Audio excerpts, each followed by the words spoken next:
Bah, du coup, t'étais là l'année dernière pour le premier lockdown, quand ils ont fermé les écoles et tout Oui, j'ai fait avril. mon abitur pendant 7 Ah, ans. Oui. sympa. Pour moi, a été bon parce que j'ai eu beaucoup de temps pour étudier. Ouais. J'ai dû écrire Claudio? un texte non scientifique. Et j'ai eu beaucoup de temps pour faire ça.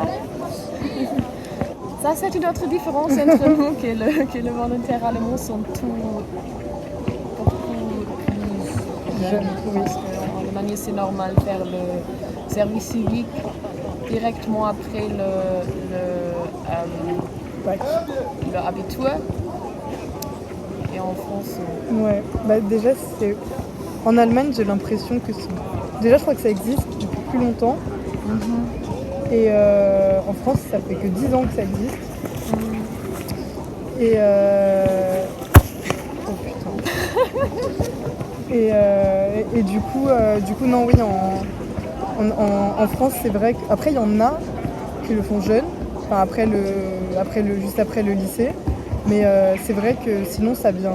Enfin, j'ai l'impression qu'en Allemagne, c'est beaucoup plus naturel et beaucoup plus accepté aussi de le faire. Parce qu'en France, c'est encore aussi une différence, enfin, ça coule d'une différence qu'il y a entre la France et l'Allemagne. Dans le système des études en France, on aime bien que ça aille vite. La France aime bien que on trouve notre Richtung vite, que du coup on enchaîne nos études, qu'à 22 ans on ait nos masters et qu'après on puisse directement travailler. Et on prend pas du tout, c'est pas du tout, ça veut pas dire que les gens ne le font pas, mais c'est pas du tout valorisé de prendre son temps.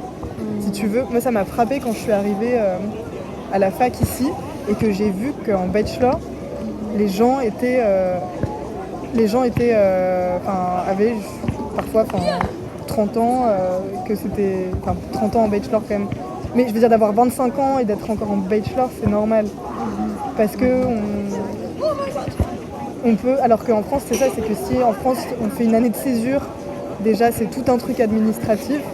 Il faut faire des demandes et des machins, il faut avoir une bonne raison, il faut avoir un projet de le faire, faut avoir un projet, c'est assez compliqué. Après, tout est possible, tout est faisable et tout, mais ça reste compliqué, il faut être très motivé. Et alors qu'en Allemagne, c'est tout à fait normal d'y aller tranquillement et doucement. Parce que moi, je trouve bien, en fait. Pour les jeunes de mon école qui ont tout fait l'abitur et qui vont aller à l'université, je pense qu'il a 50% ont pris une année pour faire quelque chose d'autre entre l'école et les études. Et ça, c'est très normal. Et beaucoup de monde fait le service civique, beaucoup de monde fait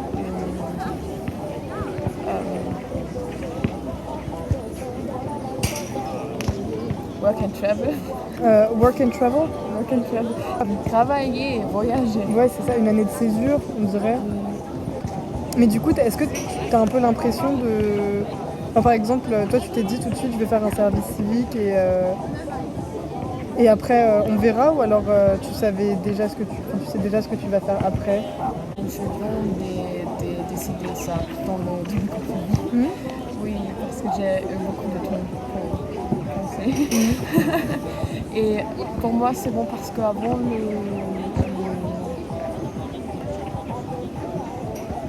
cet été, quand j'ai fini avec l'abitur, je n'ai pas saisi. Donc pour moi, ça a été très bon de pouvoir prendre une pause. Ouais. C'est... Du coup, là, tu disais, le confinement, ça t'a un peu aidé quand même? Et le quoi? Aidé quand même? Oui, ça a été un peu méditatif. Ouais. Je vais essayer je suis maintenant en train de faire un dossier artistique pour laisser comment marche ça en France. Mais en Allemagne, on doit envoyer si on veut étudier quelque chose à faire avec des arbres, on doit envoyer un dossier. Un portfolio. Oui. Comme ça, c'est pas mauvais pour moi que j'ai beaucoup de temps. Pour le faire, ouais. Putain, ça fait déjà 40 minutes. 40 minutes, oui. Oh là je là. pense que ça, c'est... Désolée, Emily, non. Regardez. Je vais couper la vidéo maintenant. Tchuss. Ciao. Oh mon dieu.